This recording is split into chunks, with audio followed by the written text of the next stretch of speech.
ओम शांति। आज 13 अगस्त 2022 की साकार मुरली। आज बाबा ने कहा, मीठे बच्चे, स्वर का मालिक बनना है तो बाप से प्रतिज्ञा करो कि हम पवित्र बन आपके मददगार जरूर बनेंगे, शपूत बच्चा बनकर दिखाएंगे। प्रश्न, किनों का हिसाब किताब चुकता कराने के लिए पिछाड़ी में ट्रिब्यूनल बैठती है? उत्तर, जो क्रोध में आकर बॉम्ब से इतनों का मौत कर देते हैं, उन पर केस कौन करे, इसलिए पिछाड़ी में उनके लिए ट्रिब्यूनल बैठती है। सब अपना अपना हिसाब किताब चुकतू कर वापिस जाते हैं। दूसरा प्रश्न, विष्णुपुरी में जाने के लायक कौन बनते हैं? उत्तर, जो इस पुरानी दुनिया में रहते भी इससे अपनी दिल नहीं लगाते। बुद्धि में रहता अब हमें नई दुनिया में जाना है, इसलिए पवित्र जरूर बनना है। दूसरा, पढ़ाई विष्णुपुरी में जाने के लायक बनाती है। तुम पढ़ते इस जन्म में हो, पढ़ाई का फल दूसरे जन्म में मिलता है। गीत है, तुम ही हो माता। ओम शांति। महिमा गाते हैं बेहद के बाप की, क्योंकि बेहद का बाप बेहद की शांति और सुख का वर्षा देते हैं। भक्ति मार्ग में पुकारते भी हैं, बाबा आओ, आकर हमें सुख और शांति दो।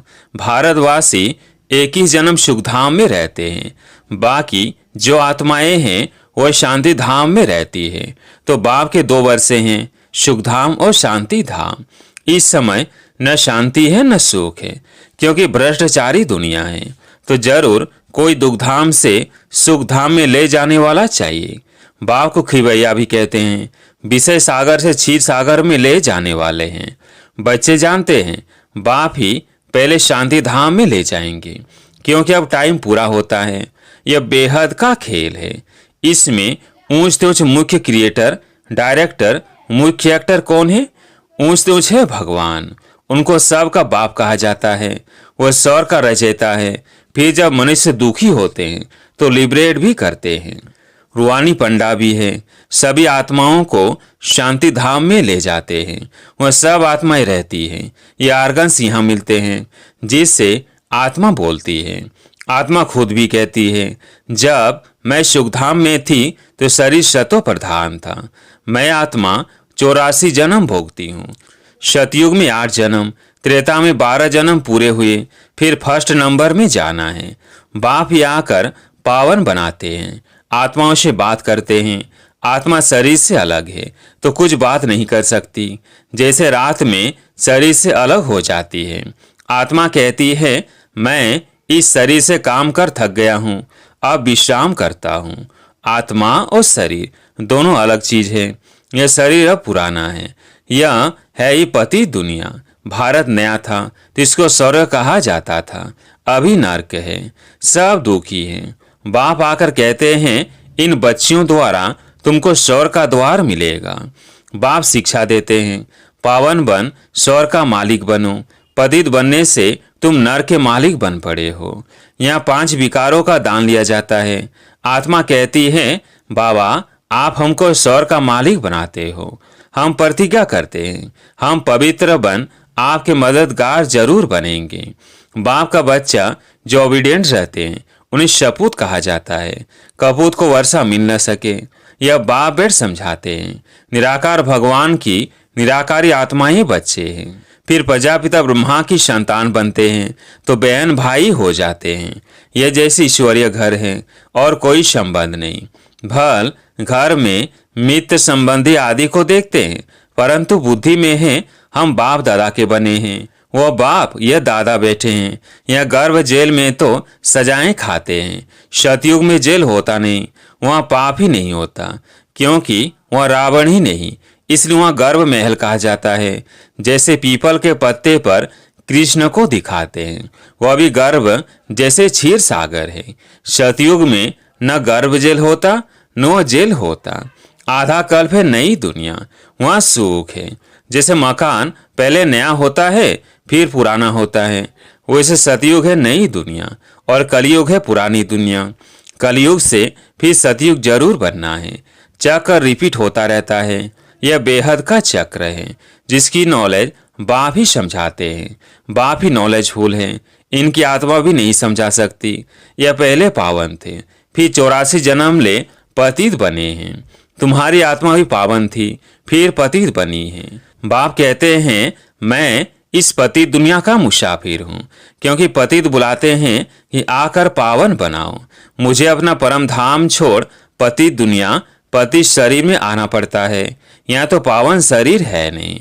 यह तो जानते हो, जो अच्छे कर्म करते हैं वो अच्छे कुल में जन्म लेते हैं, बुरे कर्म करने वाले बुरे कुल में जन्म लेते हैं। अब तुम पवित्र बन रहे हो, पहले पहले तुम विष्णु कुल में जन्म लेंगे, तुम मनुष्य देवता बनते हो। आदि सनातन धर्म किसने स्थापन किया यह कोई भी नहीं जानता, क्योंकि शास्त्रों में 5000 वर्ष के चक्र को लाखों वर्ष दे दिया है। यही भारत स्वर्ग था, अब तो नरक है। अब जो बाप द्वारा ब्राह्मण बनेंगे वही देवता बनेंगे, स्वर्ग का द्वार देख सकेंगे। स्वर्ग का नाम ही कितना अच्छा है। देवी देवता वाम मार्ग में आते हैं तब पुजारी बनते हैं। सोमनाथ का मंदिर किसने बनाया? सबसे बड़ा है यह सोमनाथ का मंदिर, जो सबसे साहूकार था, उसने ही बनाया होगा। जो सतयुग में पहले महाराजा महारानी लक्ष्मी नारायण थे, वही जब पूज्य से पुजारी बनते हैं तो शिव बाबा जिसने विश्व का मालिक बनाया है उनका मंदिर बनाते हैं। खुद कितना साहूकार होंगे, तब तो इतना मंदिर बनाया जिसको मोहब्बत गजनबी ने लूटा। सबसे बड़ा मंदिर है शिव बाबा का, वह स्वर्ग का रचयिता, खुद मालिक नहीं बनते हैं। बाप जो सेवा करते हैं उसको निष्काम सेवा कहा जाता है। बच्चों को स्वर्ग का मालिक बनाते, खुद नहीं बनते, खुद निर्वाण धाम में बैठ जाते हैं। जैसे मनुष्य 60 वर्ष के बाद वानप्रस्थ में जाते हैं, सत्संग आदि करते रहते हैं, कोशिश करते हैं हम भगवान से जाकर मिले, परंतु कोई मेरे से मिलते नहीं है। सबका लिबरेटर गाइड एक ही बाबा है और सभी है जिस्मानी यात्रा कराने वाले। अनेक प्रकार की यात्रा करते हैं, यह रूहानी यात्रा। बाप सभी आत्माओं को अपने शांति धाम में ले जाते हैं। अभी तुम बच्चों को बाप विष्णुपुरी में ले जाने के लायक बना रहे हैं। बाप आते ही सेवा करने। बाप कहते हैं इस पुरानी दुनिया में कोई से दिल नहीं लगाओ, अब जाना है नई दुनिया में। तुम आत्माएं सब ब्रदर्स हो, इसमें मेल भी है फीमेल भी है। सतयुग में तुम पवित्र रहते थे, उसको कहा ही जाता है पवित्र दुनिया। यहाँ तो 5 से 7 बच्चे पेट चीरकर भी निकालते हैं। सतयुग में लॉ बना हुआ है, जब समय होता है तो दोनों को साक्षात्कार हो जाता है कि अब बच्चा होने वाला है, उसको कहा जाता है योग बल। पूरे टाइम पर बच्चा पैदा हो जाता है, कोई तकलीफ नहीं, रोने की आवाज नहीं। आजकल तो कितनी तकलीफ से बच्चा पैदा होता है। यह है ही दुखधाम, सतयुग है ही सुखधाम। तुम पढ़ाई पढ़ रहे हो सुखधाम का मालिक बनने, उस पढ़ाई का फल तो इसी जन्म में भोगते हैं। तुम इस पढ़ाई का फल दूसरे जन्म में पाते हो। बाप कहते हैं मैं तुमको स्वर्ग का मालिक बनाता हूँ, जिनको भगवान भगवती कहते हैं, लक्ष्मी भगवती, नारायण भगवान। सतयुग में उनको किसने बनाया, जबकि कलयुग अंत में कुछ नहीं है। भारत देखो कितना कंगाल है।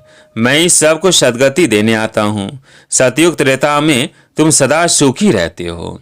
बाप इतना सुख देते हैं जो भक्ति मार्ग में भी फिर उनको याद करते हैं। बच्चा मर जाएगा तो भी कहेंगे हे भगवान हमारा बच्चा मार डाला। बाप कहते हैं जबकि तुम कहते हो सब कुछ ईश्वर ने ही दिया है, उसने ही लिया, फिर रोते क्यों हो, मोह क्यों रखते हो। सतयुग में मोह होता ही नहीं है। वहाँ जब शरीर छोड़ने का टाइम होता है तो टाइम पर छोड़ते हैं। स्त्री कब विधवा नहीं बनती, जब टाइम पूरा होता है तो बूढ़े होते हैं, तो समझते हैं अब जाकर बच्चा बनेंगे, तो शरीर छोड़ देते हैं।